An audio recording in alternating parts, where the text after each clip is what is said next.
Hi welcome to the mini vlog. இன்றைக்கி நான் தான் கடைக்கு போய் எல்லாம் வாங்கிட்டு வந்தேன். துபாய் வரதுக்கு முன்னாடிலாம் நான் கடைக்கு போகிறதுக்கே கொஞ்சம் பயமாக இருக்கும்.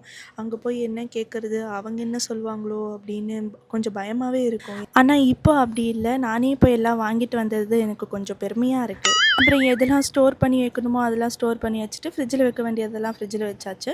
முன்னாடிலாம் அங்கே இஞ்சி பூண்டு பேஸ்ட்டு கடையில் தான் வாங்குவேன். ஆனால் இப்போ அப்படி இல்லை, வீட்லேயே தான் நான் செய்ய பழகிக்கிட்டேன்.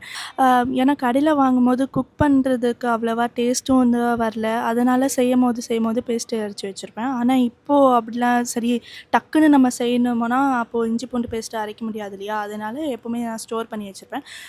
வீட்லேயே அரைக்கிறதுனால அது 1 வீக் இல்லைனா 15 டேஸ் அப்படி கிட்ட வரும். சரி வீட்டில் தானே இருக்கோம், சரி இஞ்சி பூண்டு பேஸ்ட்டு அரைச்சி வைப்போமே அப்படின்னு சொல்லி அரைச்சி வைக்கிறேன். நீங்கள் உங்கள் வீட்டில் நீங்கள் இஞ்சி பூண்டு பேஸ்ட்டுக்கு நீங்கள் என்னெல்லாம் போட்டு அரைப்பீங்க, நீங்கள் என்ன செய்வீங்க அப்படின்றத கமெண்ட் பண்ணுங்கள்.